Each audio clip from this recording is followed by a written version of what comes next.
Philip, you have 5 minutes, and it's up to you how you use your 5 minutes. You can use the whole lot, or you can use just a bit of it and get councillors to ask questions. It's down to you, mate. When you say go, we'll press the button. Okay. Can I give you a bit of background on who I am before you say go, or is that part of my 5 minutes? I moved an extension of time already. So I'm not going to talk for 5 minutes, I hope, because I am wanting to provoke a lot of questions and discussion. Okay. I'm Philip Schofield. I'm a certified nutrient management advisor, and I work for a biological fertiliser company in Napier. I completed an Ag Sci honours degree at Massey 40 years ago. And my first job was here at the Hawke's Bay Catchment Board as a soil conservator.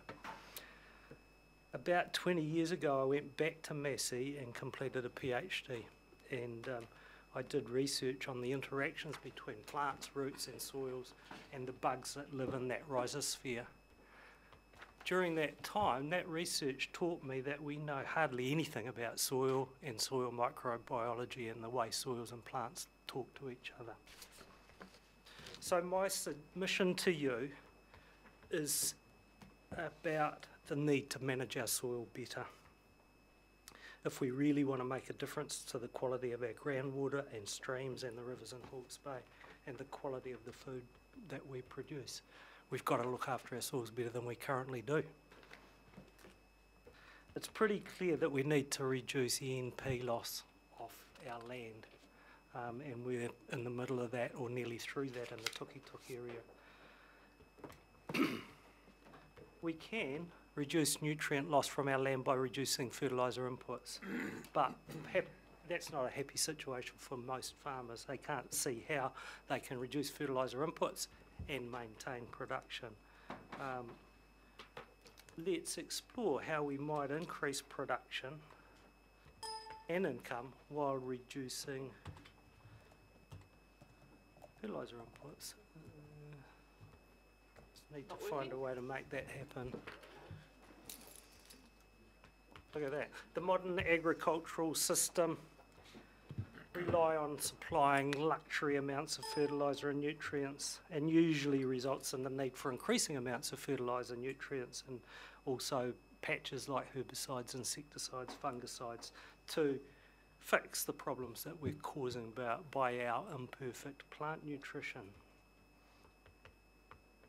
We often end up having to use increasing amounts of animal and human remedies to fix issues that we've caused by the same imperfect nutrition of our pastures and crops. Which button was it? Down button. Sideways button. So, at the moment in New Zealand we spend $1.5 billion a year on fertiliser. Let's try and maximise what we get for that fertiliser spend. Currently the ag industry values fertiliser. We get good value fertiliser if we're getting maximum kilos of nitrogen or phosphorus on the ground per dollar spent. I would contend that's the wrong way to look at the cost of fertiliser. We should be looking at how can we optimise the use of the nutrients that we're putting on, and how can we improve the nutrient cycles and the way soils function when we're putting fertiliser on our ground. This is a very common situation on pastoral country in Hawke's Bay, and we've got plenty of this kind of land. We've got a ryegrass white clover pasture there, and there's the root system, a very narrow strip of thatchy organic matter that's not cycling very well, and only a fraction of the soil profile that we've got is being used. This picture is the same soil, same pasture system, different fertiliser approach. This is what we need to do. We need less thatchiness, we need deep root systems.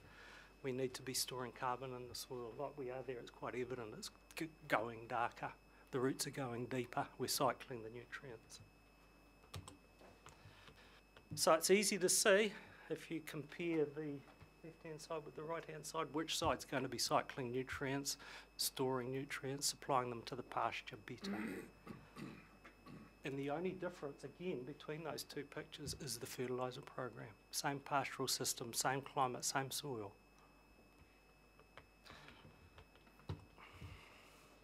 So after 10 years of working with farmers in this area, it's easy for me to see that we can improve soil health and improve as we improve the management of the soils. And we can maintain or increase production while we're doing this. At the same time, it's evident that we're sequestering significant amounts of carbon dioxide, taking it out of the atmosphere, putting it into the soil in long-term stable forms of carbon or humus. This means we're increasing soil water holding capacity, and perhaps most importantly, we're developing a production system that results in produce that's good for us and for animals. So most of the issues we face today, I contend, lie with better soil management. The answer lies with better soil management. Thank you, Philip. I used my 5 minutes. You sorry. did. You didn't think you would, but you did. But I just want to say, as you leave, we won't have any questions, that we really need people like you to continue to challenge us and challenge our existing systems. And so we appreciate you, the work that you do, and even coming along here today and sharing that. I think it was wonderful. Thank you. Hopefully it will provoke thought. It does. I'm flying in the face of industrial agriculture, so I'm losing. I know. That frustrating. No, you'll win. Thanks, Philip. And I'd like to invite Wairoa District Council to the table. Don't hurry, chaps, don't hurry. Well, we've come to Wairoa, mate. Wairoa's only got one It speed, took us the 10 right minutes to speed. get through your security at the front desk. There you are. Oh, yeah. Lucky we let you in. Yeah, well, lucky the new CE's an ex-policeman, so we're sort of we're right there, really. Tēnā koutou kōrua, ngā rangatira o te rohe o te Wairoa, ngā mai hara mai ki roto I tēnei huihuinga, ngā mihi nunui, kia koutou katoa. Kia ora. Oh, well, kia ora and welcome. And Before you start, and before I press the button, Mr Mayor, you've got 10 minutes, you know that? Yeah? Gosh, I'm only at 5. No. Important people, I'd like to have given you more, to be honest, and to take the jest out of it. Can he use my 10? So, if you want any questions from councillors, or use the whole thing yourself, that's up to all you. good. Okay, thank you very much. We'll press the button when you say so. Okay, well, that's very good. Well, let's start. Hey, kia ora and good afternoon, and I hope it's all gone well, and you'll be pleased when it's all over, as like it is with most councils. Firstly, look, I'd just like to commend the chairman, the councillors and staff for their boldness and willing to take a risk on the ratepayer of the Hawke's Bay. But on saying that, today we're aware that our environment... I need to click it too. Oh, actually, better stop my timer. I can see you're already running our meeting. Can we go back to start? I just had to sort of reiterate that first sentence. Testing our systems and processes, obviously. Well done. Testing our governance. You used To say, you used 25 seconds. Can you live with it? as he's not saying anything, doing anything, I guess his presentation's over. Can we go straight to questions? No, you won't get away with that easy. Well, I can see that there. That's so to change it, I just Click, right click, other one. left click. No, well, we're late today. You're going to take the blame. Oh, there's my lighthouse. Rightio. Okay, well, so we'll get to the lighthouse, and we're all there. Hey, the environment is really important to all the people of Wairoa. The relationship that tangata whenua have with the land and the waterways ticks all the boxes, culturally, socially and environmentally. The awa was and is the lifeline of our people, and it's summarised by these terms. On the left, see, we're working together. You do that, Rex? Hey, we're pleased the Hawke's Bay Regional Council is acknowledging the change in how they propose to operate, and we want to partner with you to achieve these affordable outcomes. But that was put together by Keo Hammond. He's the chair of the Mayor Standing Committee, but it's quite worth reading. Next one, yeah. Not hard to explain what this means. Wairoa District Council would like to note with caution a significant increase will have a huge impact on the community of Wairoa. Overall, the proposal LTP, it's okay. I've got to say that.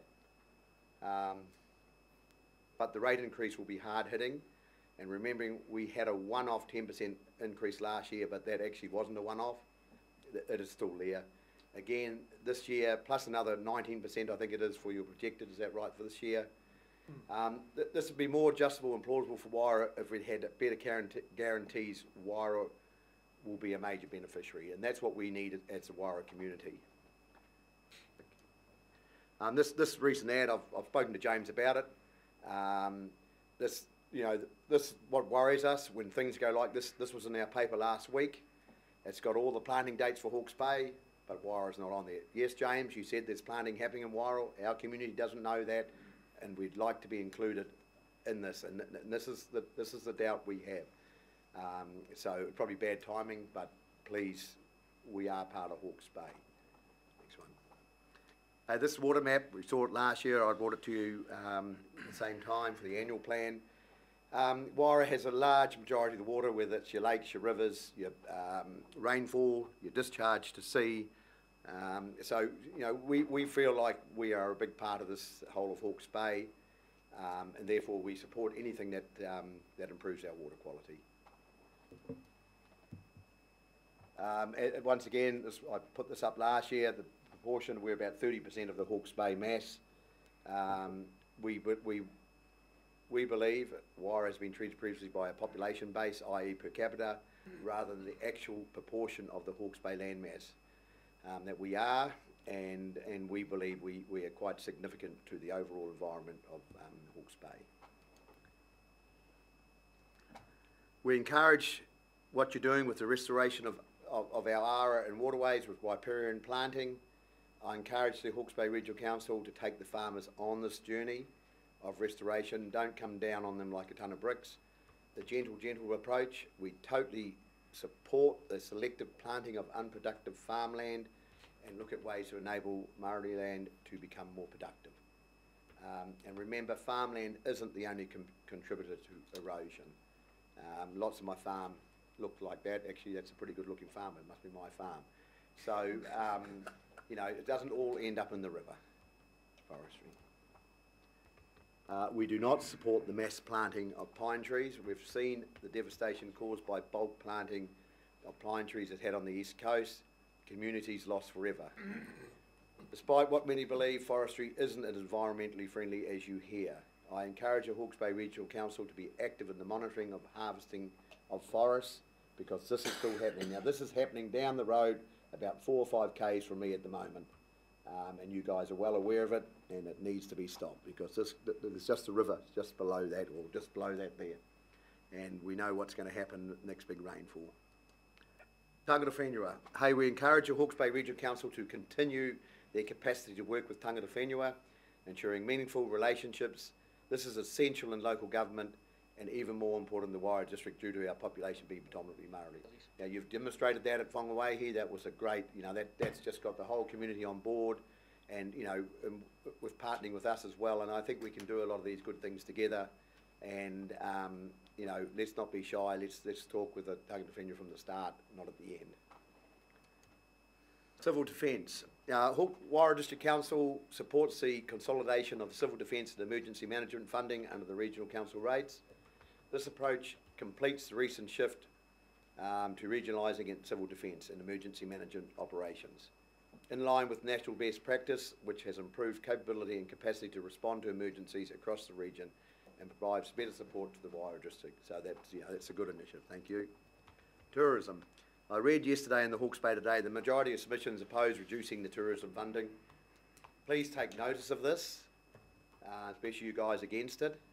I understand the logic around the fact tourism isn't your core business, but can I ask you to reconsider tourism in your long-term plan purely as a way of rating the entire Hawke's Bay region on behalf of all the Hawke's Bay councils, the same way civil defence is rated for. Wairoa has the most to gain from tourism, but with the proposal to reduce Hawke's Bay's tourism funding, Wairoa has the most to lose. So we are concerned. If it would make it more palatable, document your core business rate increases on your plan so people can see that, and then separately list civil defence and tourism as separate items under the heading of rating on behalf of Hawke's Bay Council, so people can see what your rate increase is, and this is what, I just think there's a lot of good happening out there around tourism, and let's keep it going. Hey, look, thank you for listening to us, and you all look like you're listening and not falling asleep. Thanks for taking the time, and like I said, your overall LPT, I've got to say, looks good. Okay before, but looks good. Please try and keep the rate increases as low as possible. Remember, Wairoa is just up the road and a big part of Hawke's Bay. The Wairoa District Council looks forward to partnering with you moving forward, and I'd like to say a big thank you, because your big, huge rate increase makes our rate increase look quite small in comparison. You want us to help you more in that regard? Thank you, Craig. We're always trying to make you look good. Now, we do have time for questions. Do we have a question? Peter? Not a question for you, Craig, but thank you for your for coming down and taking a close interest in our long-term plan. It's a question for you, James. Craig's raised the issue of rates collected from Wairoa. Are they being spent in Wairoa? Are we able to quantify how much of the rate take that we collect gets spent in each of the TLA? Can we ask that? Can we have that question later? Because the answer later, if you've got the question. But because we're on limited time here, and I want to get questions to these people if we. But it's a good one. Neil? Yes, thank you, Mr. Chair, and thank you, Craig, for your submission.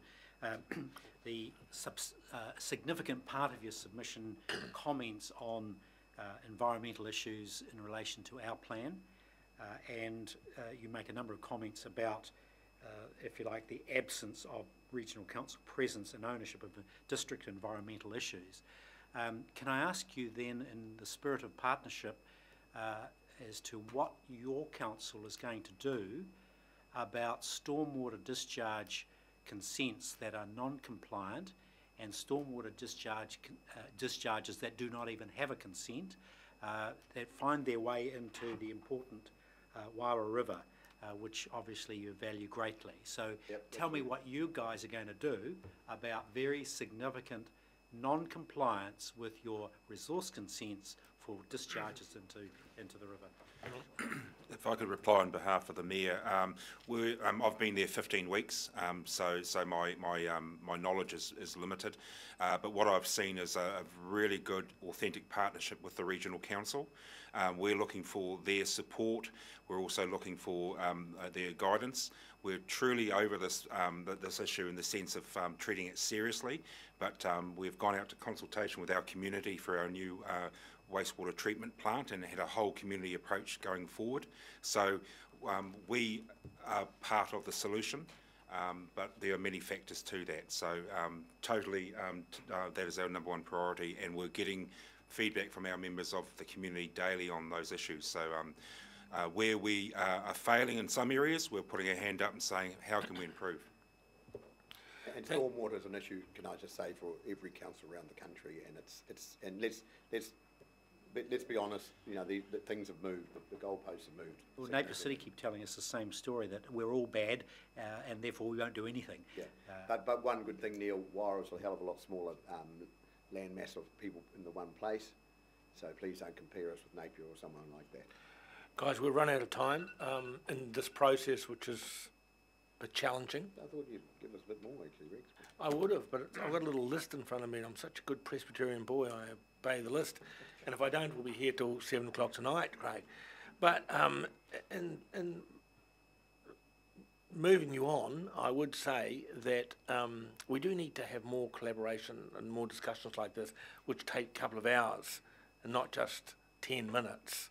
In this process, we can only give that 10 minutes, but I think that we need to create the opportunities where you guys come down and we spend some serious time talking about these issues, and all the councillors, and you see Rick was dying to ask a question, we can ask questions of each other and challenge each other and figure out how we work better together.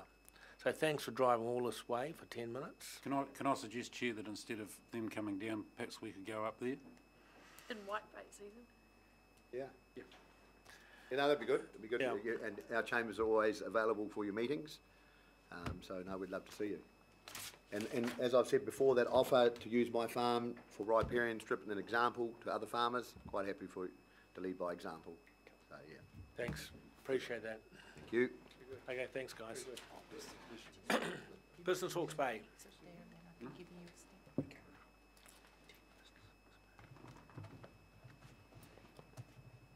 Thanks, Craig. Is that the rising sun over Wairoa? The red on the back, is that the rising sun over Wairoa? I think Fenton sees it when he's on the plane trip with tourism. Does he give a wave to Wairoa as he goes past? Yeah. Welcome, To the mayor. And that's on film now. welcome, Caroline. Can we get some order up here, please? Welcome, Caroline. It's a pleasure to have you here, and I see you have either side of you. They're bodyguards, are they? Doug and Jenny. There'd be two bodyguards that I wouldn't mind having when I come to a meeting. So, how much time have we given you? 10 minutes as well. So you got as much as Wairoa. So well done. If you speak for the whole 10, we won't get any questions, but otherwise you will. Okay. So you tell us when we want to press the button. Yep, we're ready now, thank you. So, kia ora, Mr Chair and councillors, James and Hawke's Bay Regional Council team members. Thank you for the opportunity to add more context to our online submission. I'm Carolyn Neville, CE of Business Hawke's Bay, and as Rex has already acknowledged, the board members that are present, Doug Ducker from Pampac Forest Products and Jenny Gillian from Gillian Group. Also I'd like to acknowledge Jenny Brown, who is a hub member who is here as well. Business Hawke's Bay is the business-led economic development agency with a region-wide focus. Our core activities are focused on growing business and the Hawke's Bay economy, attracting businesses, skills, capability and investment, and developing meaningful connections with the business community, with stakeholders in the region, within Hawke's Bay, New Zealand and internationally.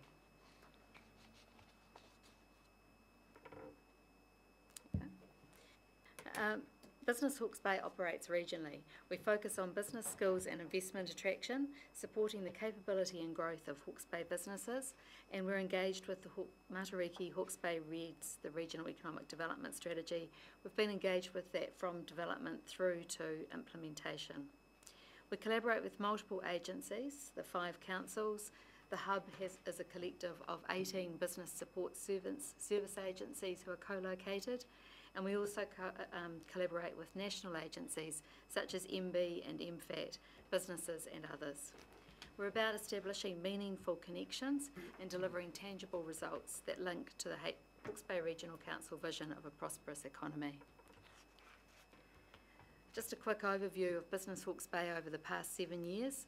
Initially formed within the Hawke's Bay Chamber of Commerce. In 2013, Business Hawke's Bay became an independent incorporated society led by a volunteer board of directors of key regional business leaders. A key project of Business Hawke's Bay was the initiation and the ongoing management and growth of Hawke's Bay Business Hub, which has now been successfully running for 3 years.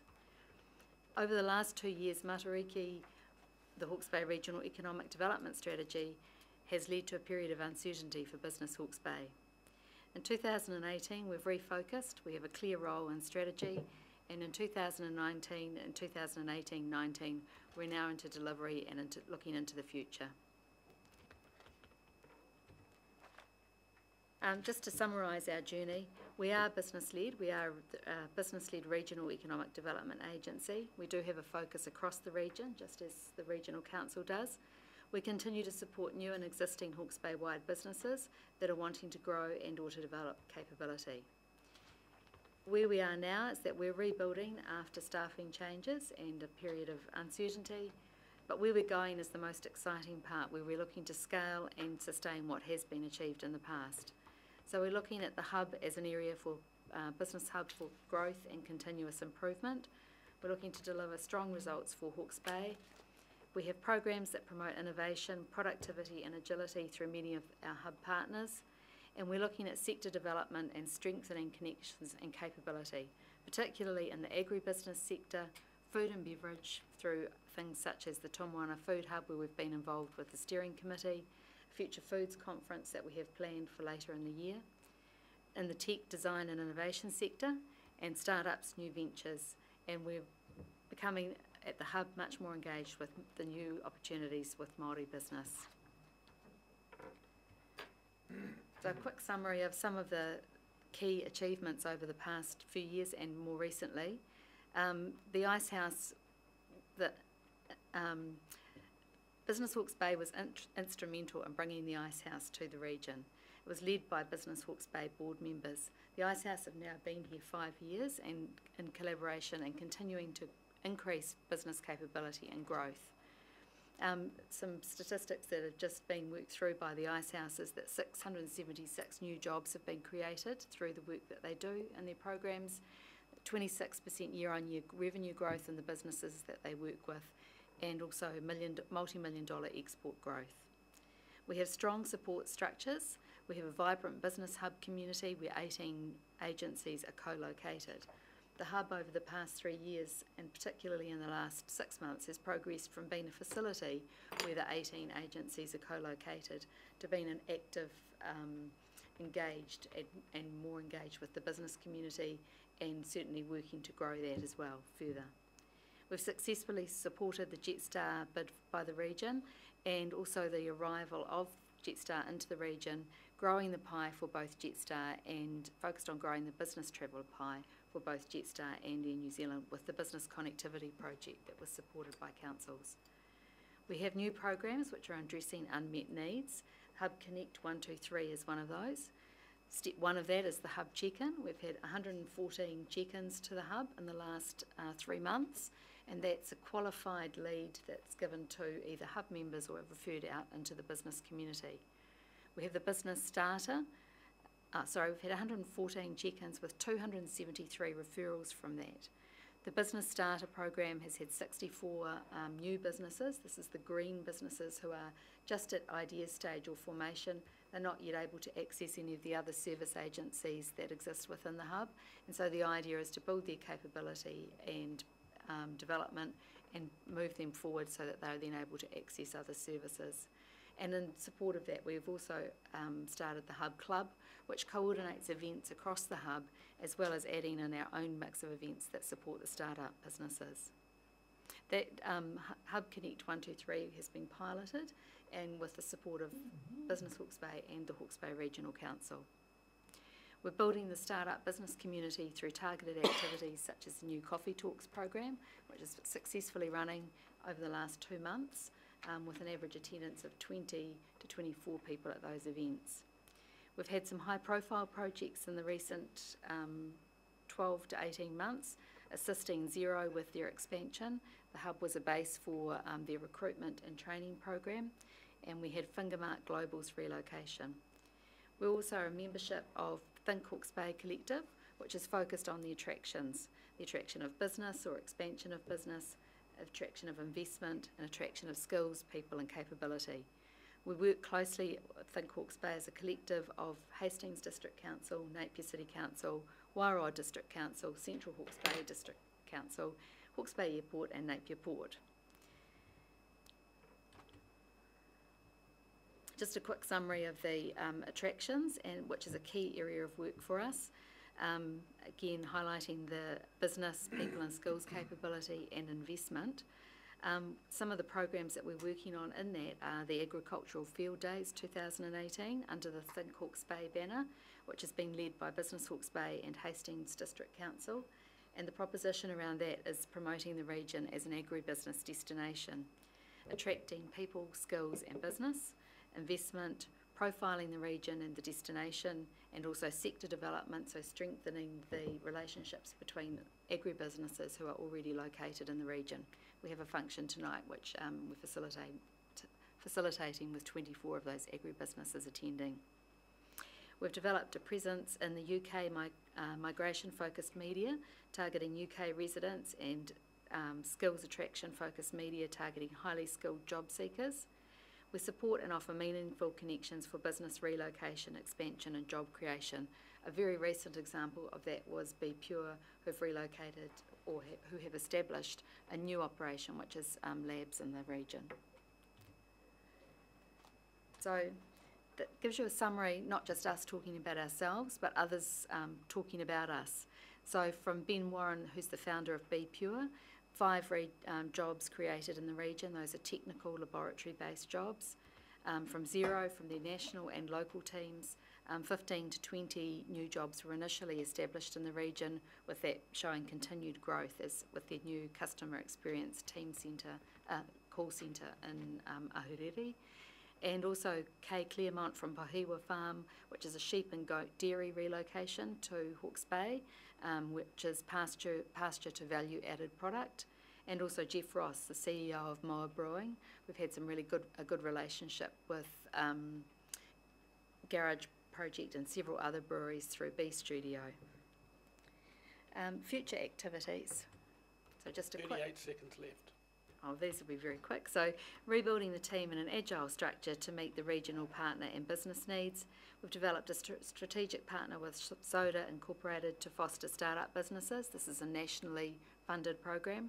We're developing a regional strategy for startups and new ventures, with the small, medium businesses being key to the region. We see the startups as being key to continued economic growth in the region.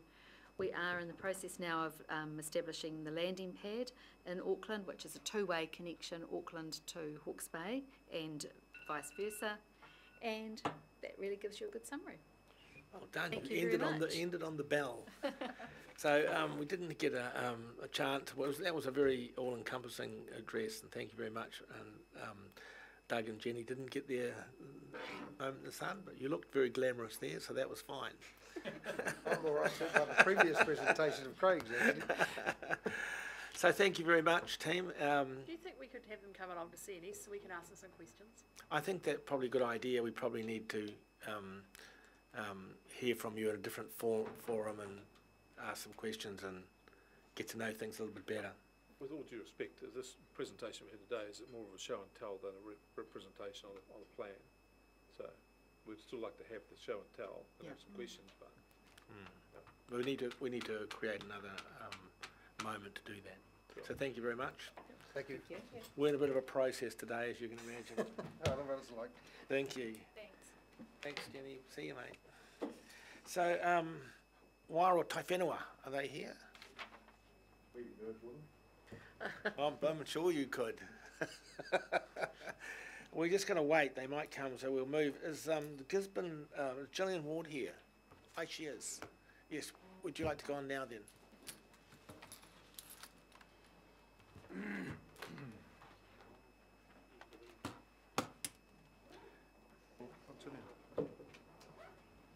Welcome, Gillian. And you also have 10 minutes. Don't know how you managed that. Well done. See you later. I'll see you guys. See you, Craig.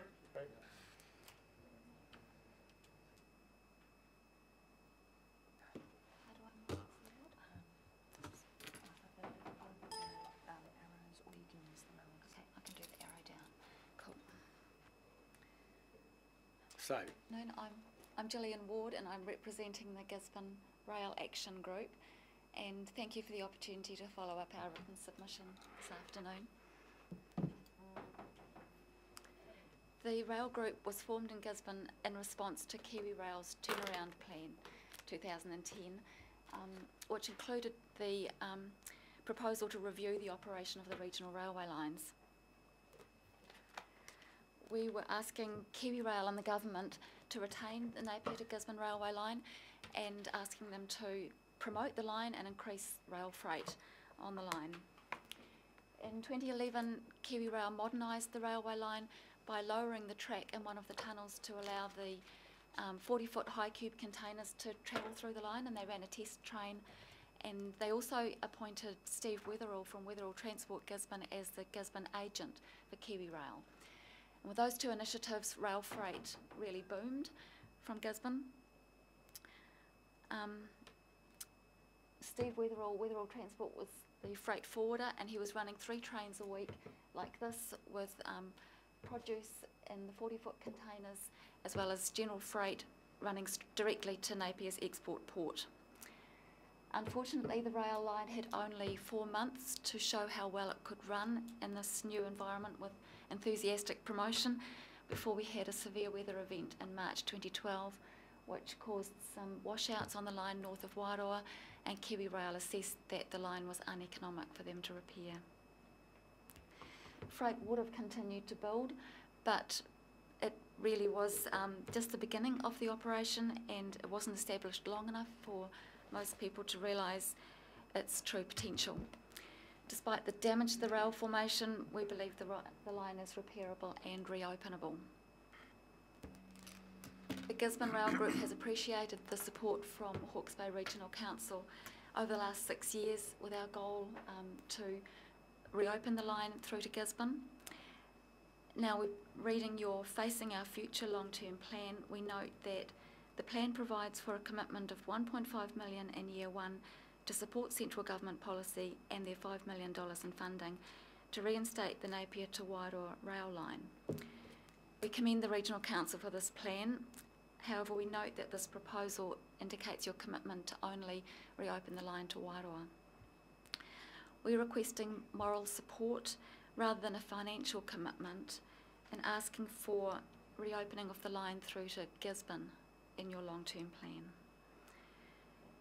The government policy statement on land transport, just in draft form at the moment, 2018, identifies our Gisborne-Tairāwhiti region as a region which is expected to experience concentrated effort from the Provincial Growth Fund. And the 4 strategic priorities, which are safety and access, environment and value for money, they justify this proposed investment in land transport, and we are hopeful that that will include investment in reopening the Wairoa to Gisborne railway line. So just to give some examples, firstly, the first strategic priority in the government policy statement is that of safety. The objective is a land transport system that's a safe system, free of death and serious injury. State Highway 2 between Napier and Gisborne is a difficult road, and even experienced truck drivers find this challenging. This photograph is of a rollover on the Wharirata Hills near Gisborne. It was in August last year, and fortunately in this situation the driver wasn't hurt. Reducing the number of heavy trucks on State Highway 2 by using the rail line will make the road safer for other users. The second strategic priority is that of access, and the government policy statement looks at access in 3 different ways: for the economic access, social opportunities and resilience. From Gisborne, there's plenty of opportunities to load containers and travel by rail freight directly to Napier's export container port. There was about 5,000 containers leave Gisborne every year of fresh produce, and that's expected to build to 10,000 in the next few years because of the investment that's being put into growing apples, kiwi fruit and persimmons in new land in Gisborne. And this is generally for export, so the horticultural growers and packhouse managers see the direct connection to Napier's port by rail as a really critical one. And it's also, for each container travelling by rail, there's a saving of about $500 to $600. So you can see that the growers and the packhouse managers are very keen to have our rail link restored. Other opportunities for containerised transport by rail is for dehydrated and pouch goods, for chilled and frozen goods, especially chilled lamb, and the processed timber, which is really beginning in Gisborne. When that gets properly underway, it's going to produce 60,000 tonnes per year of processed timber, which will again be containerised. Heavy bulk freight is also very suitable to be carted by rail. For example, bulk wine, fertiliser, aggregate, road metal, landfill rubbish and bulk pine bark. I noticed in Wairoa District Council's submission on your long-term plan, they're requesting that the rail line be reinstated without delay, talking about the line between Napier and Wairoa. They say trucks are ruining our roads. Well, we can relate to that in Gisborne as well. Trucks are ruining our roads as well, and we'd like a railway line. Rail tourism is another economic opportunity. If the rail line was reopened between Gisborne and Wairoa, then Gisborne City Vintage Rail, which run the historic steam train, could again steam to Beach Loop. The scenery south of Gisborne is equivalent to the best in the world, and the rail excursion operators, Mainline Steam and Steam Incorporated, are very keen to again run excursion train trips to Gisborne, which I think would benefit Hawke's Bay as well because of stopovers on the way. In the access objectives, they're looking at social opportunities. If there was a scheduled passenger rail car between Gisborne and Napier, that would reconnect the rural communities. It would improve whānau connections and give Gisborne people opportunities to travel outside Gisborne to training institutions. It would make Gisborne a more inviting place to live, allowing us to encourage people with the skills that we need to move to Gisborne to live and work. The bus is not a pleasant way to travel between Gisborne and Wairoa, Gisborne and Napier. It's hilly and windy and tends to make people travel sick, and air travel is often out of people's reach financially. And then in the access objectives, a transport system that's resilient.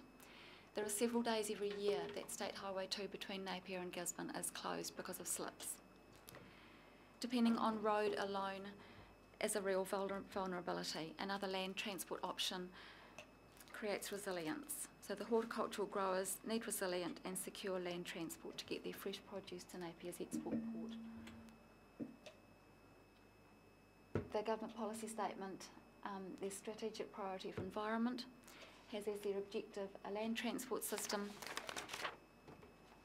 that reduces the adverse effects on climate, local environment and public health. Both the maritime and rail modes are about twice as efficient as the road mode in terms of CO2 emissions and fuel use, and as well rail doesn't produce the toxic tyre particulate dust that the road does. I noticed in the submission on your long-term plan from Te Taio Hawke's Bay Environment Forum that they note in the transport group of activities there's no mention of climate change. Hawke's Bay Regional Council regional land transport planning needs to support a shift away from the region's dependence on road transport for freight and towards greater use of rail for freight. They support the re-establishment of the Napier to Gisborne rail link, and they commend the Council for their persistence in working towards the reopening of the rail line. Our rail group wholeheartedly supports that comment. And the GPS strategic priority of value for money. They say in the GPS that cost-benefit analyses or feasibility studies will be done to maximise the impact of money spent to achieve the government's outcomes. Value for money in transport will deliver the right infrastructure and services to the right level at the best cost. We feel rail freight provides the best value for money. The GPS has an overriding theme of mode neutrality.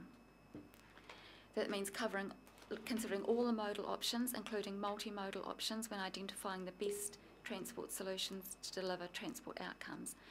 In Gisborne, we've become very road focused in our land transport planning, which is understandable because we haven't had a rail mode, but the GPS 2018 allows our region to more confidently plan for the best transport options, and we hope that will again include rail. Gisborne's Mayor Foon, has said that Gisborne needs all the modal freight modes, road, rail and the port. We'd like to see Eastland Port also connected to rail to reduce the heavy trucks going through the CBD and our residential areas. But in summary, the government policy statement identifies priorities and objectives that give us a realistic expectation that Provincial Growth Fund investment could include the reinstatement of the Gisborne to Wairoa railway line. Thank you. So we'd like to request that Hawke's Bay Regional Council recognise that there are improved outcomes for safety and economic development, social connectivity and for the environment that would come from reinstating the Wairoa to Gisborne line. Thank you, Gillian. We're on a tight schedule. You were very compelling. Your argument was very good and very compelling. So, Thank you. but you didn't leave any time for questions. So, Okay. but thank you very much. Cheers. That was wonderful. Thank you. Bill, welcome. You're on, mate. Wairoa, you are Wairoa Taiwhenua. Well, we're prepared to wait for a man of such esteem as you. Oh, Katarina's doing it. Yeah, up you go. Support. She needs her komatua sitting with her, mate. Oh, and Michelle. And there we go. Thank you, Rich.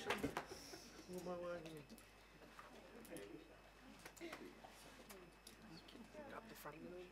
Oh. Want me to get into a mihi? Hey, Bill. Hi, Michelle. Nō reira, ngā mihi nunui ki a koutou katoa, e ngā matata wako o te motu, e ngā whānau whānui o te rohi o te Wairoa, ki rongo mai wāhine all the way down to Maunga Hararu. Ngā mihi nunui ki a koutou katoa, nau mai haere mai ki roto I tēnei huihuinga. Welcome, I'm glad you all made your trip safely, and we look forward to hearing your submission to the Hawke's Bay Regional Council's long-term plan. Nau mai haere mai ki roto I tēnei rā. Kia ora. Kia ora no tātou. Return the mihi. Kia koe. Many thanks for that welcome. And to our chairperson, held the fort for us for a little while. And we've got a big crowd down at Sailing Club, but that's got nothing to do with this. It's a fish hook summit for Ngati Kahungunu. And so we've left that, carry on. Biosecurity and all the rest of it is in it too, Rex. And it's good to see the board here. But without further ado, Katarina will do our presentation. Thank you very much. Kia ora.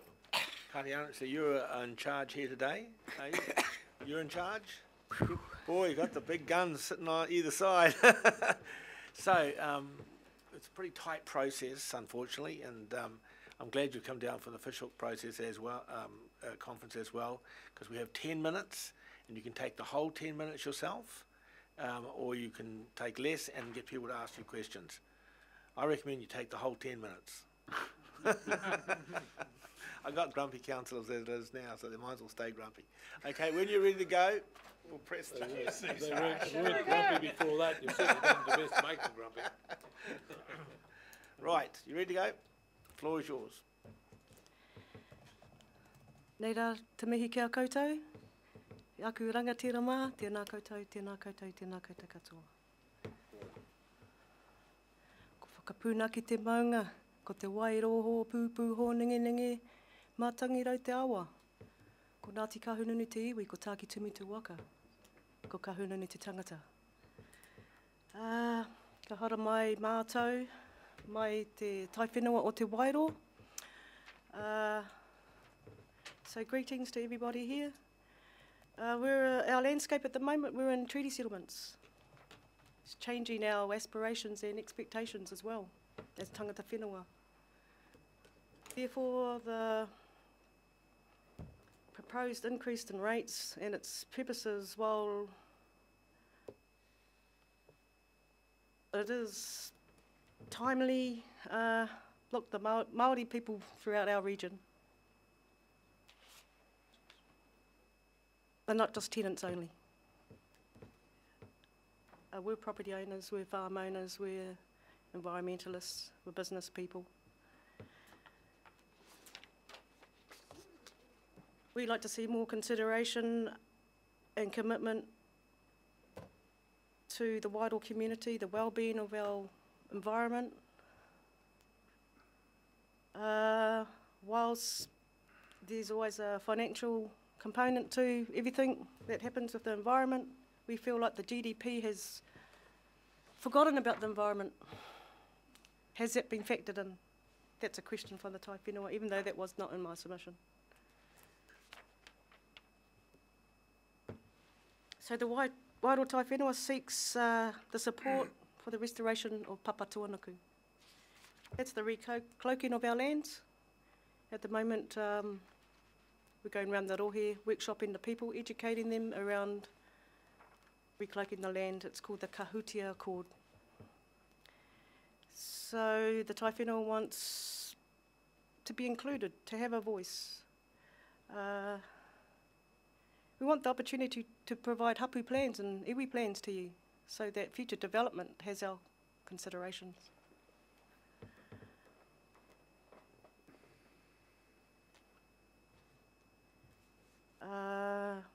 In terms of looking at the land, water and biodiversity, that was number one for us. That's number one. Whenua, people, water. Without any one of them, if one is hurt, the other one is. If the other one is unwell, it's going to take a little bit of restoration. You're going to need the mātauranga Māori to help assist with that, helping with that.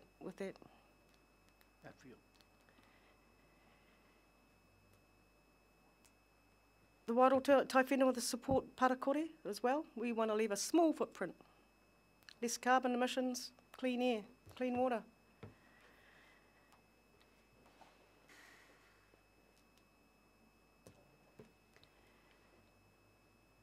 We'd like to see some kind of panel in Wairoa in terms of how you bring Hawke's Bay Regional Council work to Wairoa, more operations, more workforce. How about looking at some of the skill base in Wairoa?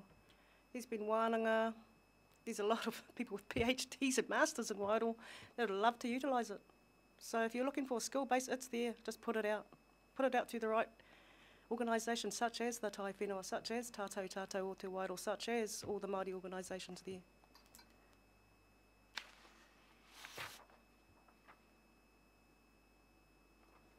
New organisms and species. Just going to a little bit about it. Māori want to be notified about any new organism coming into the country. It has an effect. It's got to do with whakapapa and mixing the genes. It's really important to talk to Māori about any new organism because it's going to have an effect on the endemic species, the native species as well. So the introduction of new species is something we don't want to see in the future, unless it's going to be a huge benefit for everyone and not so much a financial benefit. Nursery development. Wairoa's in for doing nursery development. We've got a lot of undeveloped land, as you know. Come through the Taiwhenua. We're the hugest incorporations and Māori owners in Wairoa, besides a lot of the farms. So there's a lot of land that, of course, we can see that needs resting. Some of our own incorporations need a good up the other side to have a look at their management, you know, their poor management. So I think the old guard needs to start stepping aside and start looking at some new vision and think of their future generations. Because, you know, I've seen some of our people cut down natives and it's really hard to see manuka come down in favour for clover. But that's what's happening on some of our farms in Wairoa. We're challenging some of our managers. We probably need some help and a lot more support around us to get to those management committees. So as a shareholder, I myself and a whole team, we're going to start challenging our managers on our stations. Start a conversation anyway. So the Taiwhenua also seeks land utilisation assessments to generate these biodiversity options to meet some of the impending impacts that we're facing today. So any species to regenerate or regeneration species programs, we'll all go. How can I say this? There are already nurseries there that need developing even more and need support. And there are a whole lot of people out there as well who want to start, want to know, want to do their little bit.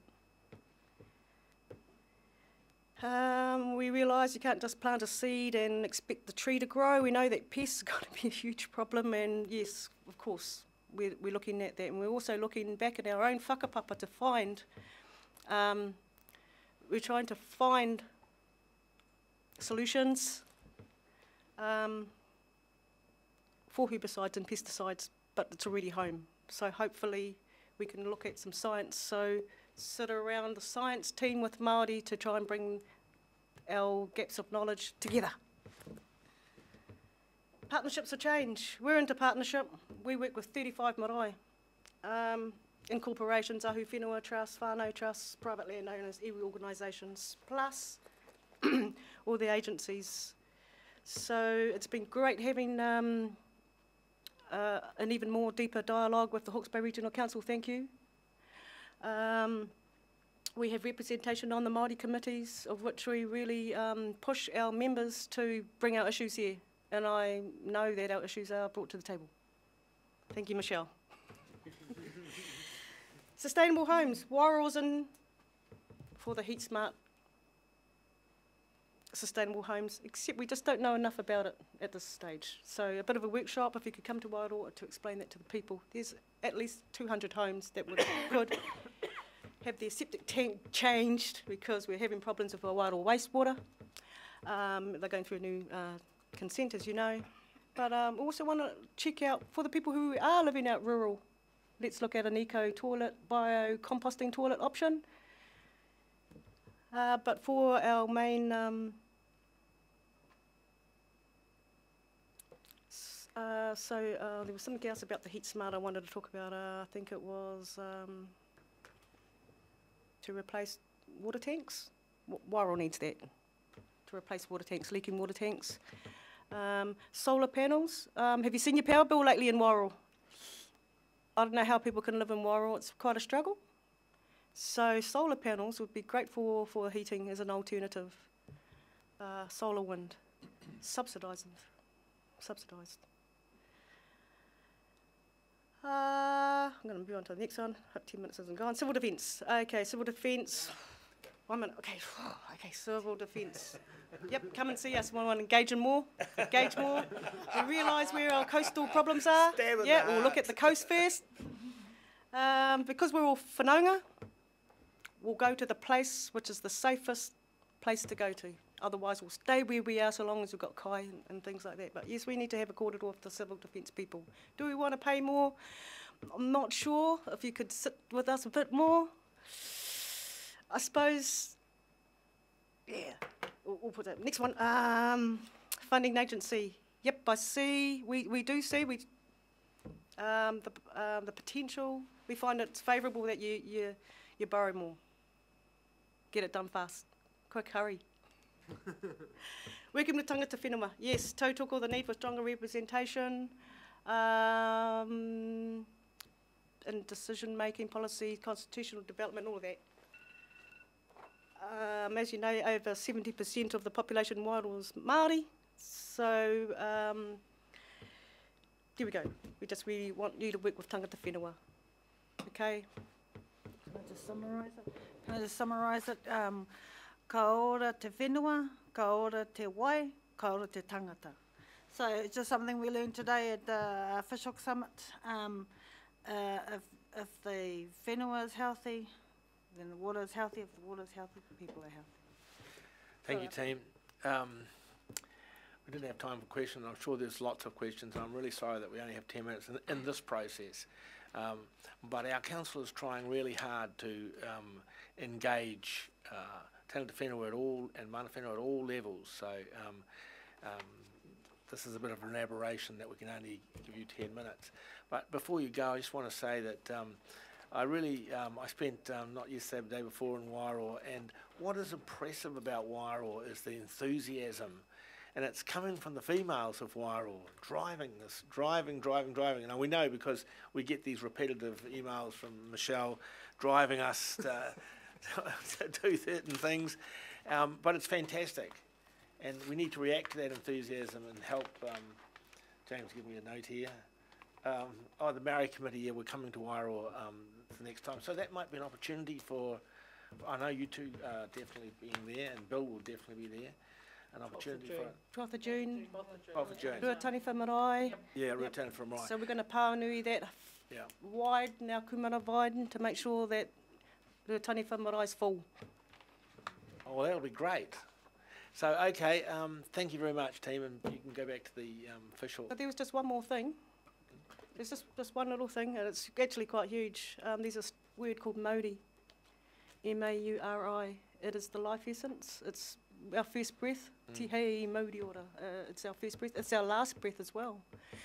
It's the breath that our birds, bugs, fish, trees, everything, people, we need it to survive. So, yeah, like what Michelle says, toi tū te whenua, toi tū te moana, toi tū te tangata whenua. And tangata whenua also means all peoples, okay?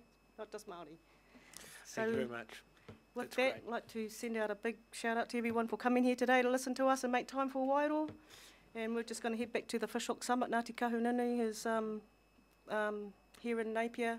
It's our annual general meeting. Anyone else want to say anything? No. Okay. You might even get there for your smoker. You're better smokers than us at those Fish Hawke. So might even make it, you know. You never know. You see this old white fella come in, you'll know who it is. Thanks very much, guys. We've got to move on. Thank you. Okay. Kia ora. On behalf of the group, I say thank you very much, Rex, for hearing us. And I sincerely hope that the words of Katarina will get into you and discuss it amongst yourselves, and then come back and discuss it with us. So have a good meeting. I know we've just had one just now, and it was a very good meeting. Thank you very much. See you later. Iain McGibbon. Iain McGibbon? Yes, welcome up, Iain. TV Michelle's.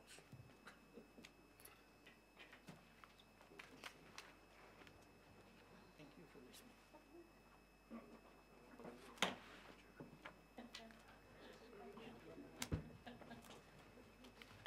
Welcome, Iain. Thank you very much.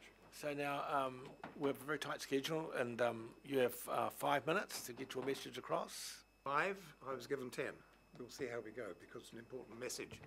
Because I've listened today to everyone speaking of their interests. I'm speaking as the ratepayer who has to front up with the money. For that reason, we're going to give you 10, mate. Thank you. Now, It's on the list as 10.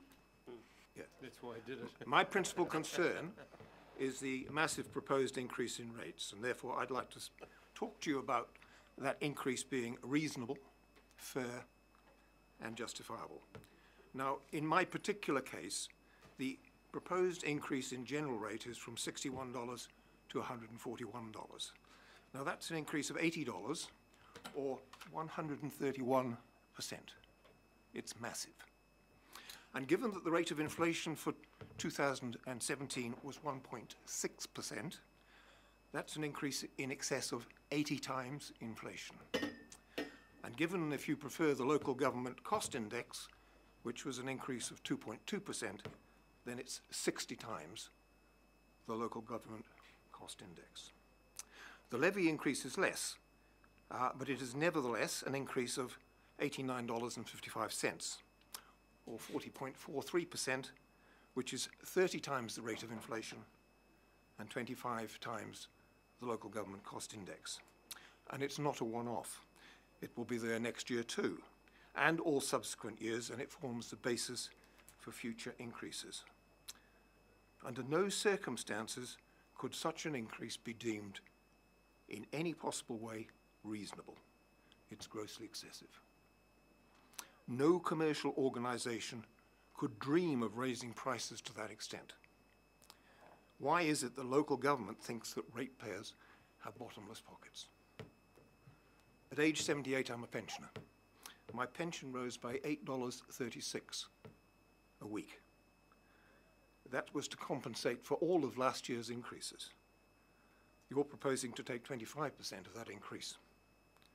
And what do I get for the regional rates I pay? The answer is nothing.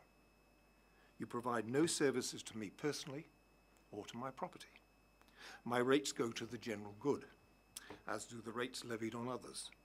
So how can you justify charging a pensioner on a limited income in Havelock North a rate which is nearly twice the average increase of $50 and 6 times the increase for a pensioner on a limited income in Flaxmere? The problem is that the rates are an asset tax which are crudely based on land value and not on an income or ability to pay. It does not need to be that way. You have all sorts of mechanisms you can charge, where you can charge much fairer, including differentials. But there can not be any excuse for levying one section of the community 6 times that for another section of the community when no services are provided. And indeed, if the rate's for the general good, then it should be argued that every ratepayer should pay the same dollar amount in general rate. To make my point, perhaps I should give you a brief illustration. Mr. Chairman, you take your car to a local garage for what you are informed will be a 1-hour service. When you pick up your car, you're presented with a bill for $150 in labour. You take issue with the garage owner, who tells you his average hourly rate is $50, but he's sympathetic to those with rundown cars, so he charges them $25 an hour. But as you have a flash BMW, you can obviously afford to pay more, and he charges you $150 an hour. And when you ask him, what did he do to your car to justify such a high rate, he replies, nothing. Your car was in good nick. I didn't need to service it, but it took me time to prepare the account. Well, you'd be incensed. It's totally unfair. what do you do next? You go to the Small Claims Tribunal. Very least you change your garage. Well, the problem I have with the Regional Council is you are a monopoly. You have the power to set rates, and you have the legal power to enforce payment, whether the rates you set are fair or reasonable. I have no ability to go to the Small Claims Tribunal, and I have no ability to go to an alternative regional council, and the only thing I can do in the future is cast a vote. So it behoves council to set rates which are fair and reasonable. And in my case, the rates you wish to charge are neither fair nor reasonable. Let's talk about justifiableness. In the letter you sent out on the 28th of March, there is vague platitudes and broad generalizations about the need to scale up work. Now look, I'm not anti-environment, and I'm very happy to pay my share of rates as long as my share of rates is fair and reasonable. Now my property was formerly part of a farm, grassed, fenced with only one tree. Now it has hundreds of shrubs, probably 100 or more trees, all planted by me at my cost. It does not in any way contribute to erosion. It has not had any assistance from the regional council with the planting. But you now expect me to front up and pay for the costs for other properties where people should have done the same. Now, I'd like to draw your attention to a very interesting document, which was the one which was issued by the Hastings District Council. I don't know whether you've seen it, but it's very important. It's called Planning Our Future. It outlines and discusses the immediate problems, water, bridges, and other projects and costs involved. The document addresses each project and costs it. The costs are verified by the Auditor General. The increase in rates is specified as local government cost index plus 4% as a maximum limit. By contrast, my proposed Regional Council general rate is local government cost index plus 129%. And the levy is local government cost index plus 38%. Now, the question I have to ask you is, why did you not send out a similar document to your ratepayers, which itemized the various projects, costed them, gave start and finish dates? Because at the moment, there's no justification whatsoever that I have seen, so that any money I give you now goes straight into a huge environmental slush fund. Now, there's one other thing which annoyed me. Your letter of the 28th of March was presumably posted over Easter weekend. The Havelock North consultation took place on Wednesday, the 4th of April. My letter arrived in my PO box on the 5th of April. Right. One wonders whether that was a ploy to keep the Havelock residents away from the consultation, for they're the ones most likely to be affected by the severity of the increases. Right. Didn't work until today. Now, there's one initial thing which really has annoyed me about this regional council. I have a property, it's 1.4 hectares. It's on a hill. It's environmental, because I sought to build a gazebo. And when I sought planning consent, Hastings District Council informed me that my property had been assessed by the regional council as a flood hazard. And given that the house is on a knoll 100 metres above the Heritonga Plains, I took issue with one of the team on the regional council. I was informed that there was a stream running through my property. I asked him how big a flood was the council expecting, given that Hastings City would need to be 100 metres underwater before it lapped at my doorstep. And the stream was at least 30 metres below my house, and that therefore Hastings City would need to be under 70 metres of water before it would flood. He replied that it was regional council policy that any property which had a stream running through it was assessed as a flood hazard. From his point of view, end of story. Well, not quite. My property slopes towards the plain. The so-called stream is grassed. It's completely dry for 8 months of the year. Any water which arrives departs as quickly as it arrives. The classification of flood hazard affects my LIM report, and it may well affect my insurance in future as insurance companies move to levy insurance according to risk. Being situated at least 30 metres above the so-called stream, there is no possible flood risk to my dwelling or garage, and therefore the designation flood hazard is false, in my view, in a material particular, for it is designated by council policy and not by actual risk. Mr. Chairman, please tell me, how do I get that designation removed, or at least amended so it reads, does not in any way affect the dwelling or buildings on the property? Thank you for your interest. I have copies of this if you'd like it. I would like it, and I will certainly give you my assurance that I will look at those issues for you. I guess there'll be some questions from the council. Oh, we don't have any time, do we? We've run out of time. You used your 10 minutes. Yeah, I'm sorry about that, but... I would make the comment that having 1.4 hectares on the edge of Havelock North is the reason for your rate increase, I guess, because that will be an extremely valuable piece of land, and of course, when I first bought the property, it was a piece of a farm. That little patch of land was rated at $6 a year. How long ago was that? That was 17 years ago. Mm. As soon as my house went on it, it was suddenly rated at $1,800 a year. Mm. It's a piece of land which is all hill. You can't do anything with it. So and it may be valuable. What I'm saying is,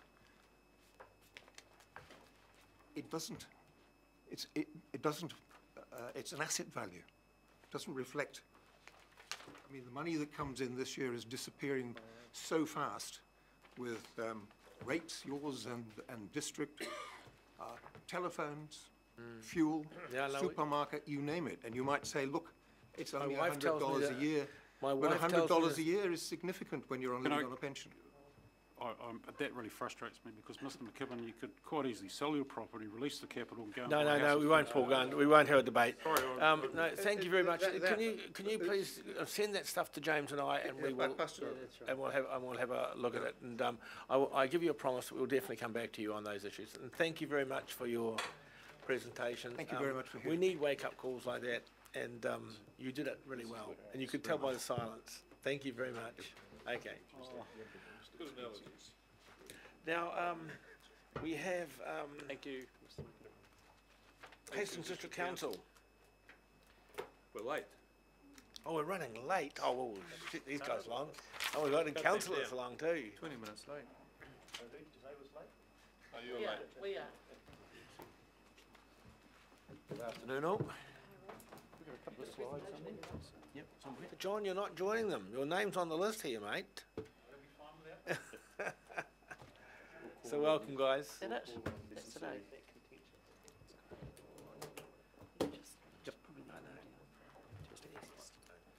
Good afternoon. No, you've got 10 minutes, and I'm sorry about that, but we've had that's right. We'll so many through. people. I think you gave us 10 minutes as well, so that's good. Fair. So you tell us when to go, and when you're ready. We're ready to go. Go. For those who don't know me, Malcolm Hart. I'm the Council's Building Consents Manager. On my left is Councillor Rod Heaps.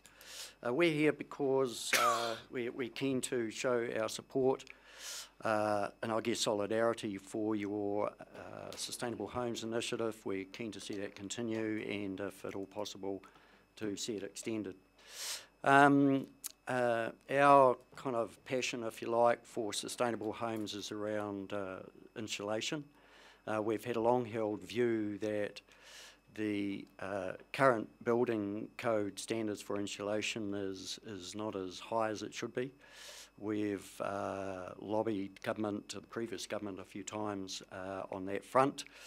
And we've also, 5 years ago, ran our own housing project out in Havelock North, worked with a builder, and we were able to demonstrate through that project that for a small increase in total cost of a build, around about 5%, you could lift a new home from what would be a star 3 or 4 on the 1 to 10 home star rating scale, from a star 3 to 4 to a star 6 or 7 without too much difficulty. So that's where kind of we're coming from.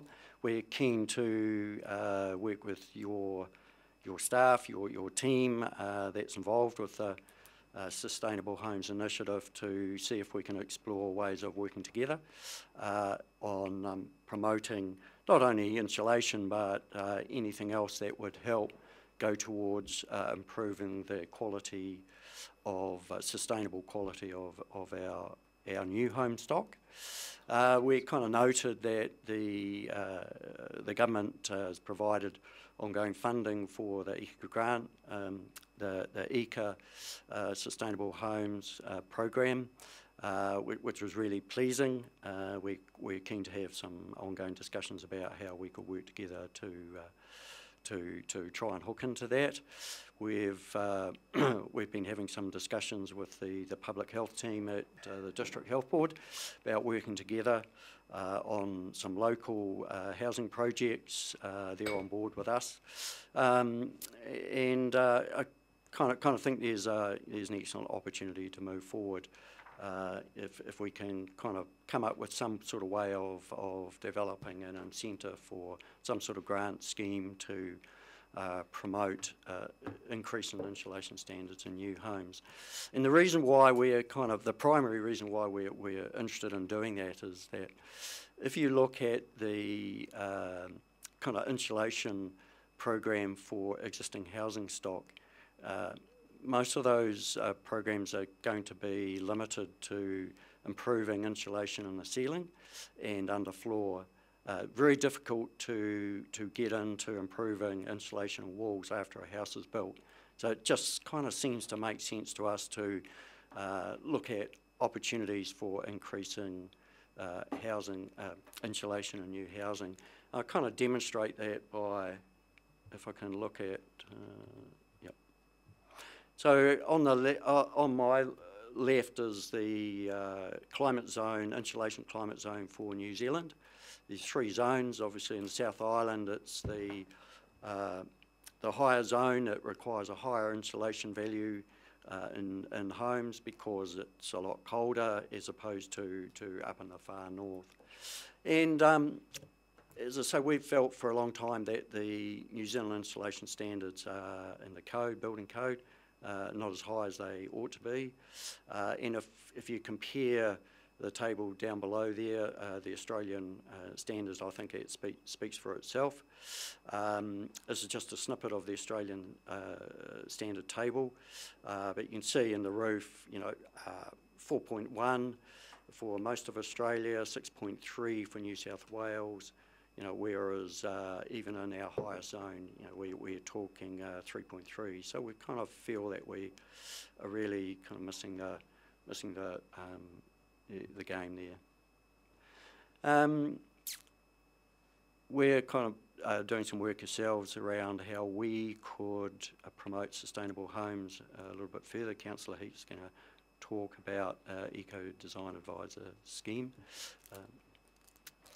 Yeah, I'll fill you in on that. For those not aware of Eco Design Advisors, I went to a conference in Wellington a couple of months ago, and around the country, a number of councils have got on board with Eco Design Advisors. These can be either council or public, private-led, and giving advice to the general public. A lot of them want to do it, but they don't know how, they don't know what options are available for them. But this is not just in regards to healthier homes. Healthier homes is a priority, but it's in regards to sustainable homes, homes into the future, power, water, all that sort of thing. And however much you want to know, there's someone there that can give you that advice, and it goes out right across the community. So we are submitting to our own council, well, Malcolm is, our staff is, in regards to employing an Eco Design Advisor. So the Eco Design Advisor works in regards to getting the funding available, what funding is available, and if it comes from regional council, that's fine. If it comes from government, yes, we could work on that as well. But and it's also in regards to just being there for the community, working with the builders, working with the industry, and how we can do it better, because we don't want to be retrofitting new homes now in another 10, 20 years' time. And so new homes now, we need to get it off the block, and get the ball rolling right now and do it once and do it properly. And the building code itself, of course, we know darn well that we wait around for the building code to change, we could be waiting for the sky to fall. So we might as well just get on and go beyond the code and get it done. So that's our goal at the moment, is to let's crank it up. Thank you. You got time for questions? Paul. Thank you, Chair. Hey, Rod, great initiative to up-spec houses as they've been built. That's really cool. Are you talking to Napier City Council whether they're doing the same sort of initiative? We haven't as yet, but we will be. The Eco Design Advisor, my original intention was to make it a district-wide, shared service. A shared service, because one particular person could probably generate their services right across the region. But at the moment, we want to get ourselves on the, on the page, and then we'll work together with Napier to create that service. Rick. From your presentation, what is it that you're specifically asking this regional council to do?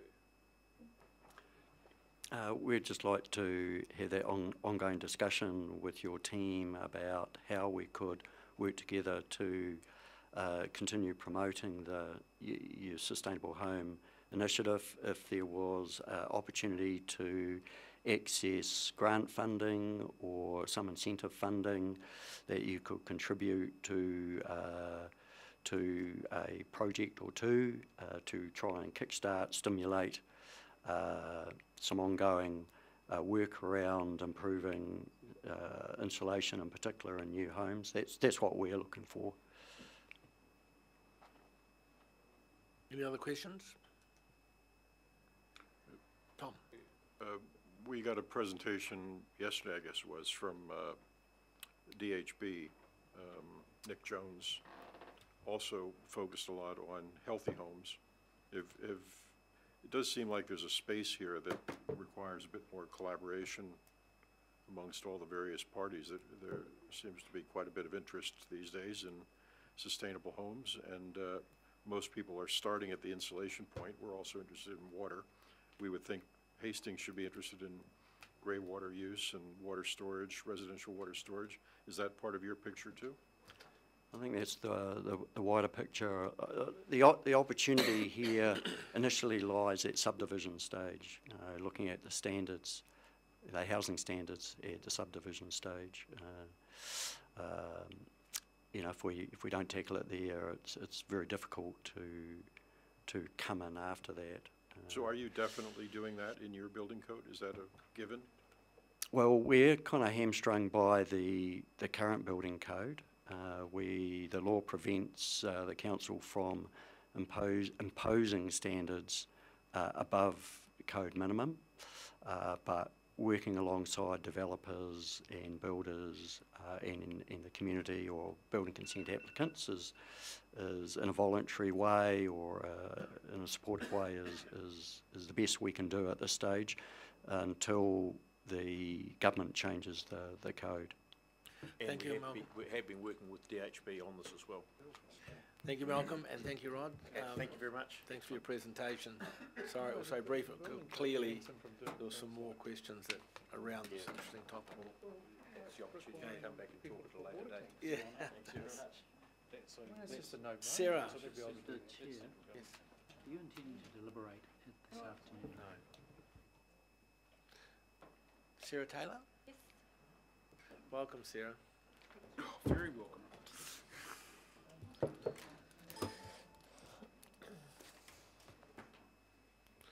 Sarah, you have also, fortunately, because of a few people who have knocked out, been given 10 minutes, so you have a bit more time than you might have expected.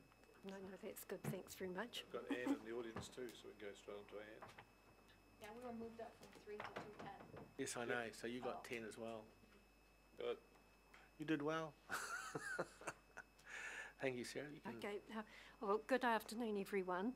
I'm proud of Hawke's Bay which has wonderful amenities and natural advantages, including its largely unpolluted environment.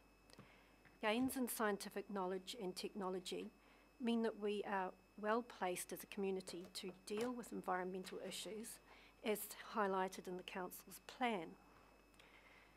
But exaggerated statements about the poor state of the environment do a disservice to previous councils, landowners and stakeholders, and appear to be an excuse to mask council mismanagement. I have lived in my current house for over 2 decades. My regional council rates invoiced 1st of October 2006 were $91.64. The proposed increase to $227 for the 2018-19 year brings the year-on-year rate increase to 7.9%, which shows just how out of touch councillors are with the community, many of whom struggled with day-to-day bills.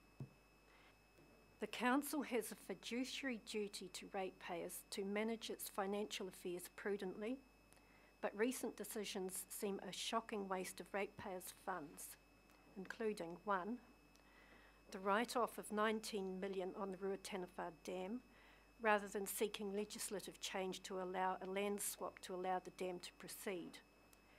Placing the intellectual property in the dam up for tender, rather than allowing later councils the option to resume the project, appears short-sighted and is a disaster for the Southern Hawke's Bay community.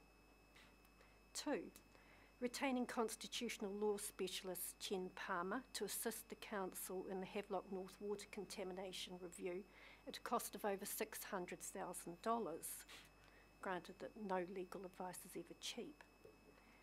3, the proposal to increase charges on consent applicants by over $400,000 is not only anti-growth and anti-jobs, but could be viewed as a tax where the charges are beyond cost recovery. 4, the proposal to increase rates by 2% per annum to better support our work with tangata whenua, based on the notion that the council should be in partnership with local tribal trusts, is disturbing. The council is supposed to represent and govern on behalf of the wider community, not to form partnerships with subsets of that community. Exposure on work to better support tangata whenua involves the development of a cultural competency framework to require staff to understand Te Reo Māori, Tikanga Māori, and to view the environment through a so-called Māori lens, as well as the appointment of a senior Māori staffer to guide the council's work with Māori entities. But Hawke's Bay residents with Māori ancestry are already represented by the 12 members of the Māori Consultative Committee, as well as through the ordinary democratic processes available to every member of the community.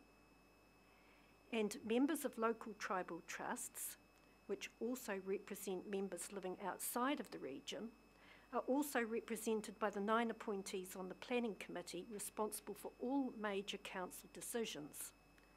This in itself is in breach of Section 19, subsection 1 of the New Zealand Bill of Rights Act, which prohibits discrimination on the grounds of race and is disturbing due to its essentially undemocratic nature.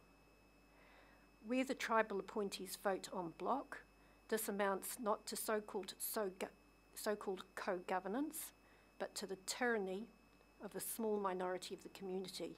In practice, it amounts to tribal rule. I was disturbed to read CEO James Palmer's letter to the Hawke's Bay Today on the 18th of April. Mr. Palmer asserts that legal requirements on the council to co-govern the region's national natural resources necessitates funding of participation by tangata whenua in council decision-making. This statement is disingenuous, and I call upon Mr. Palmer to name the specific articles requiring the appointment of a senior Māori advisor and the cultural indoctrination of staff, or to apologise to Hawke's Bay ratepayers. Moreover, no one has spelled out what weight the council must place on advice from the senior Māori staffer, but it is evident that the council would be obliged to accept any cultural advice proffered or run the ever-present threat of legal action from our so-called partners, the elite representatives of litigious wealthy tribal trusts. Dennis O'Reilly of Ngati Porou claims that Ngati Porou owns the Hiratonga aquifer. So how will the senior Maori staffer assist the council as to the validity of this claim, other than to suggest that it is strictly tika, and that the council must enter into some sort of partnership with Ngati Porou, no doubt paying Ngati Porou to assist in the management of the aquifer, even though Ngati Porou may not have any specific scientific skills to assist in the process. Ngati Kahungunu Iwi Incorporated submitted to the Ruatanawha Dam inquiry that it opposed the Ruatanawha Dam, citing insufficient consultation and environmental and cultural reasons, but at the same time requesting a 5 cent per cubic metre levy of the water flow should the dam proceed. The Maori appointees on the planning committee eventually voted en bloc in favour of the dam, under an agreement that included sweeteners, a $2 million educational fund for Hapu members, and first rights to construction contracts for the local tribal trust. In New Zealand, this is called co-governance. In other countries, where one party is able to influence the outcome of political decisions and benefits financially, this is called corruption. In 2015, this council had the gall to submit to Parliament in favour of the Hawke's Bay Regional Planning Act, allowing tribal trust appointees on the planning committee without consulting the community. Now it is proposing to implement the management of natural resources in partnership with tribal trusts endowed with special rights and powers under a score of acts, again without consulting the wider community. Democracy is becoming more and more of a charade.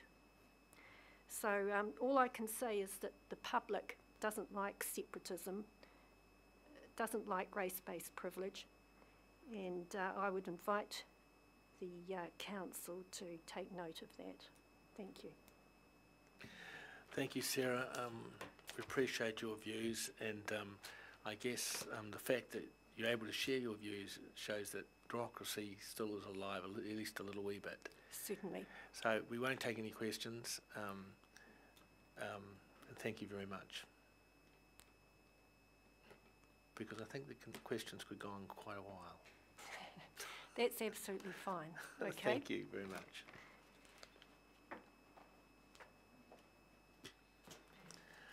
Right, we now have Anne Maloney. And friends, it would appear. I'm a member of the public that quite loves all that. Is anyone going to join you up here, Anne? They might or might not. It's not unlike Rose Moe to join you, really. It's just, okay, here she comes. Could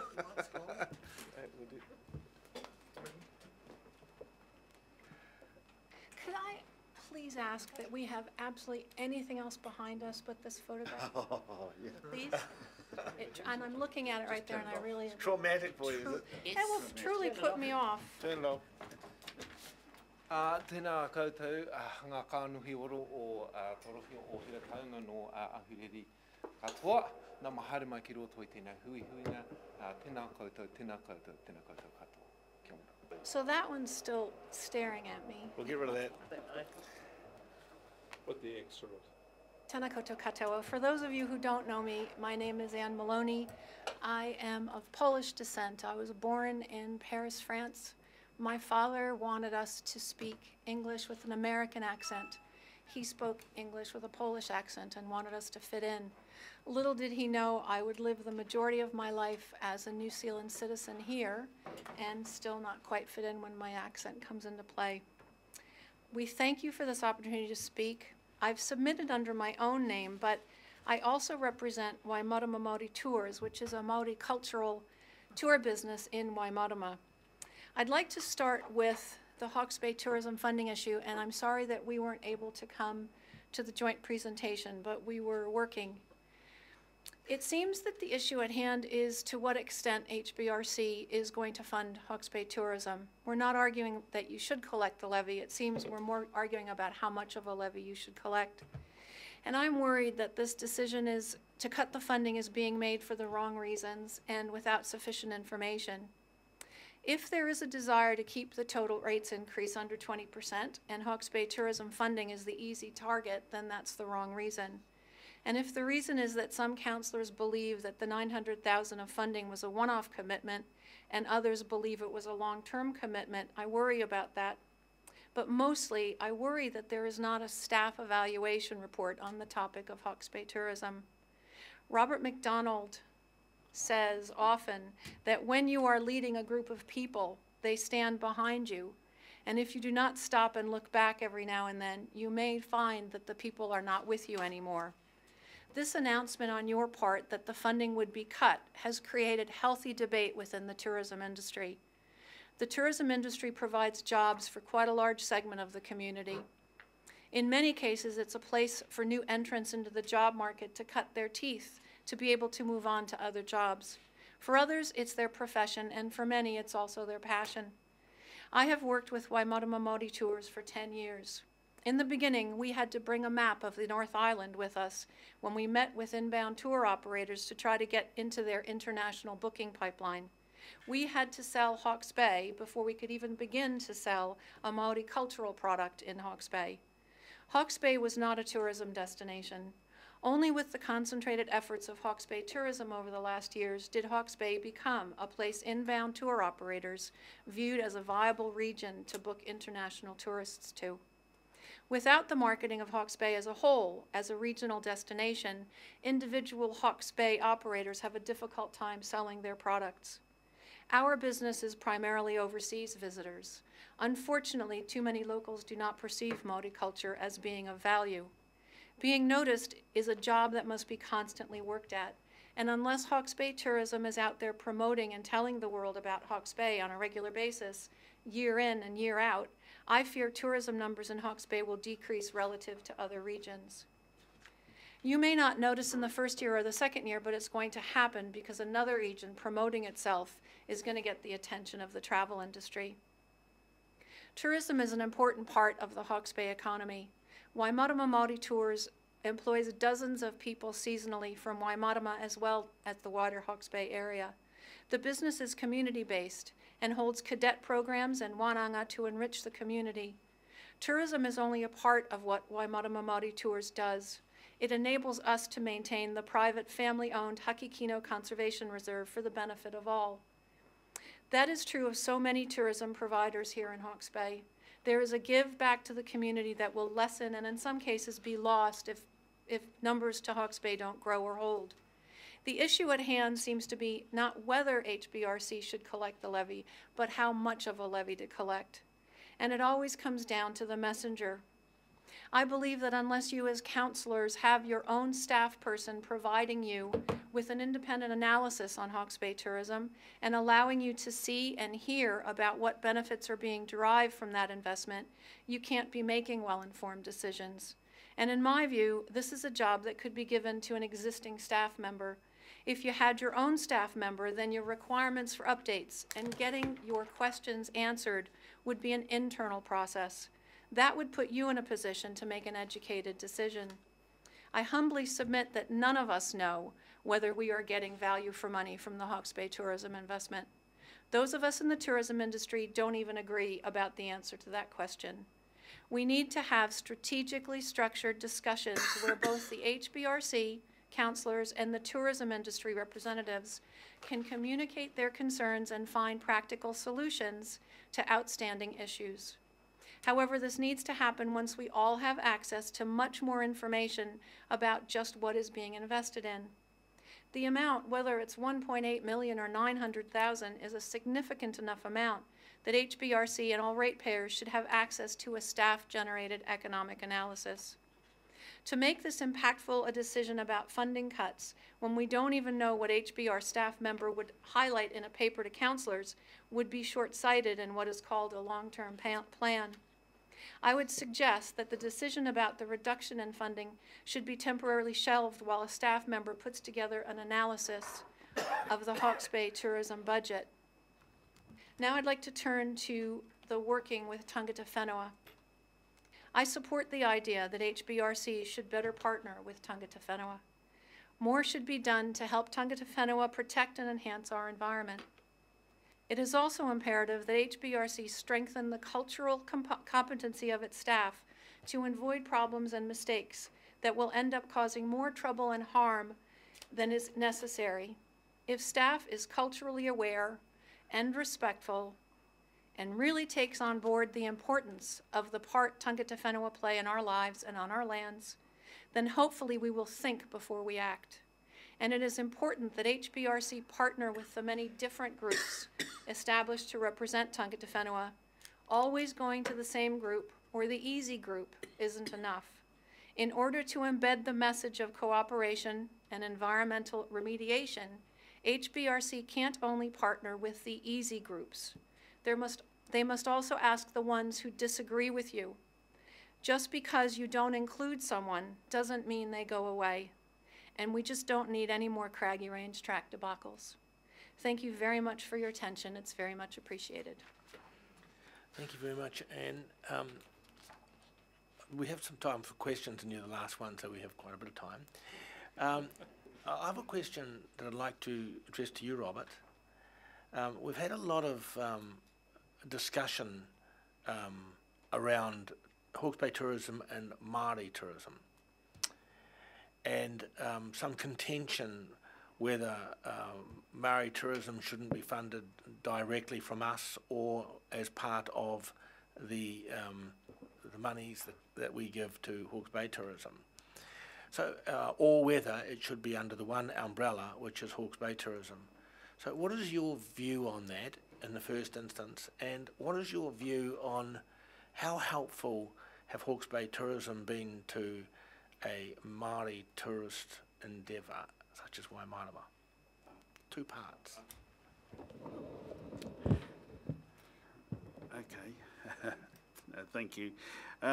Yeah, no, Hawke's Bay Māori tourism has certainly helped us. Hawke's Bay Māori tourism? Or oh no, Hawke's Bay tourism, yes, let's get it right. Hawke's Bay tourism, we've been members of Hawke's Bay tourism, and I've found them, always have found them very helpful to us and our situation, and I've never had a problem dealing with Hawke's Bay tourism. They've involved us. Well, we have paid to be part of the tourism group, but I think it's been money well spent, as opposed to, we also have Hawke's Bay Māori tourism, and it may just because the way it's funded or whatever, but we don't seem to have as much success with the Hawke's Bay Māori tourism, so that's just an observation. We've had, I think that our Hawke's Bay Māori tourism group has limped along, and it hasn't been all that effective, but for a whole host of reasons. So if that's an answer to the question. It's an answer, yeah. Councillors, any other? Would you mind if I just added one thing to that? No, certainly.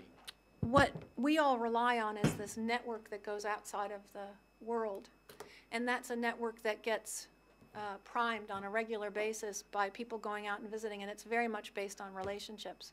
And I think that that's one of the reasons that Hawke's Bay tourism does well and Hawke's Bay Māori tourism doesn't, is because they don't have access to that that network. And the turnover of people running Hawke's Bay Māori tourism changes so frequently that there's not that chance. But there also isn't a long-standing history of having relationships, and the business only comes when they know you exist and when they want to work with you because you've given them a reason to, and there needs to be consistency. And so I think that Hawke's Bay tourism has capitalized on that. I think any Pakeha-centric tourism company would, because that's how the world is built. So the world of tourism is built. And so I think the Hawke's Bay Māori tourism has always had problems and perhaps could access it better going through an already established set of roads. So just a quick answer to it. You believe, all of you believe that Māori tourism, a Māori tourism operation and Māori tourism generally can be well represented inside Hawke's Bay Tourism? I don't think we could absolutely answer that because we wouldn't know how that was going to be done. We would need to know how that was going to be done. I think too often we're asked to say we're getting value from Hawke's Bay Tourism, or yes, we'd like that to be in there, without understanding the specifics of what that would mean. Would that be fair? Yeah, and I would say that just on that is that, you know, a lot of our success has to do with we have our token white face at the table. Do you get what I mean? So it is, but I mean that just really is the difficulty that we would have. But having Anne, somebody like Anne, to put our case with the does make a big difference. I do have to say that. Questions from councillors? I found your questions quite insightful, Chair. Thank you. I thought the answer was better. That is typical of him. The ball went straight through the gloves, no back raised. Beautifully let slide through. Settle down, councillors. Tom has run. We're going to run a little bit over time.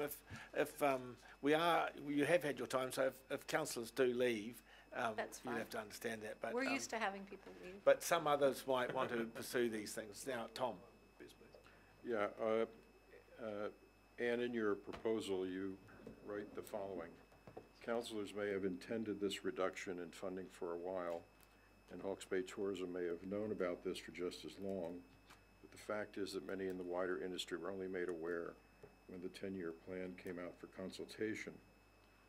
I'd like to underscore that we have issued this notice to Hawke's Bay Tourism repeatedly over at least the full time I've been a councillor. And so you note the fact, but then you seem to say, well, it's still our fault. The industry didn't tell the rest of us. It's not our fault the industry didn't tell the rest of you what the situation was, or the fact that we were so clearly interested in having a different model presented to us or being explored and so forth. So I would just take that one caveat to your presentation here, so finally, with the sort of slap on the side of the head that our long-term plan presented to the industry came in here today and proposed a $300,000 a year decrease in funding, indicating they could live with that, and indicating a variety of other funding mechanisms that they thought could be explored. And I submit we have been waiting for that for 2 or 3 years. I think all I would say is Thanks for that question, Tom. Thank you, Tom. I wasn't meaning to place fault, and I just want to say that it isn't the fact that the wider tourism industry didn't know that isn't your fault, but the wider industry also now realizes that they need to be more participatory in all of this. You can't expect someone to tell you things. We have to keep more on top of it. I meant to watch online what they did this morning, but by being moved up, we lost track of being able to do that. I'm really glad that that's what they came in and said. And I'm really glad that we've all been hit on the side of the head, because I think when you lead and you don't look behind you, you sometimes miss the fact that some people aren't following. And I think that perhaps what you have done is shaken something up that needed to be shaken up. So I don't have a problem with that. I think it's actually great that that's what they came in and did this morning. Well, I think we'll all take credit for that.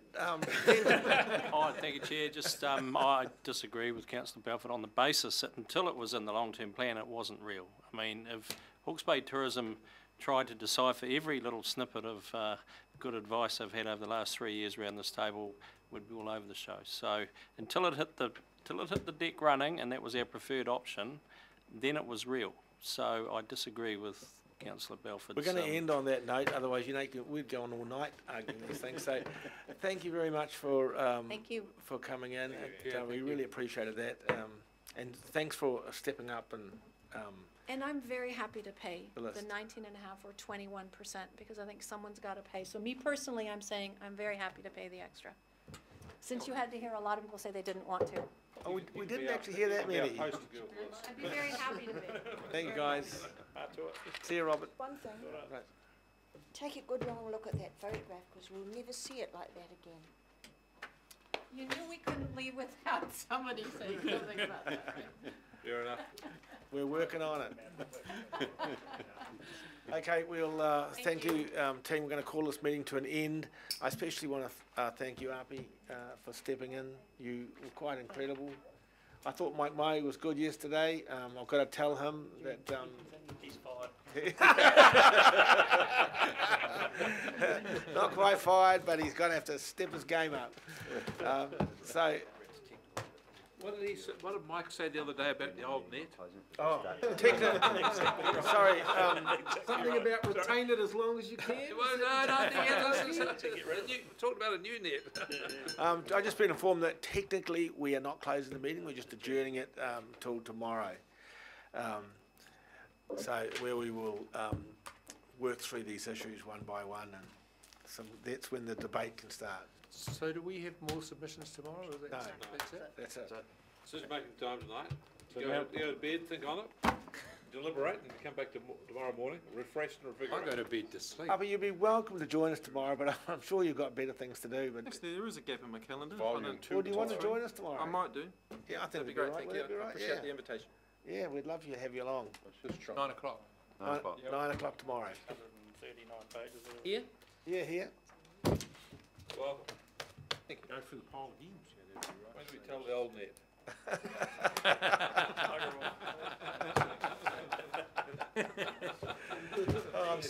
Hey, I didn't want to show you this picture, Paul. I had to stop you, but that's his house. It's the bloody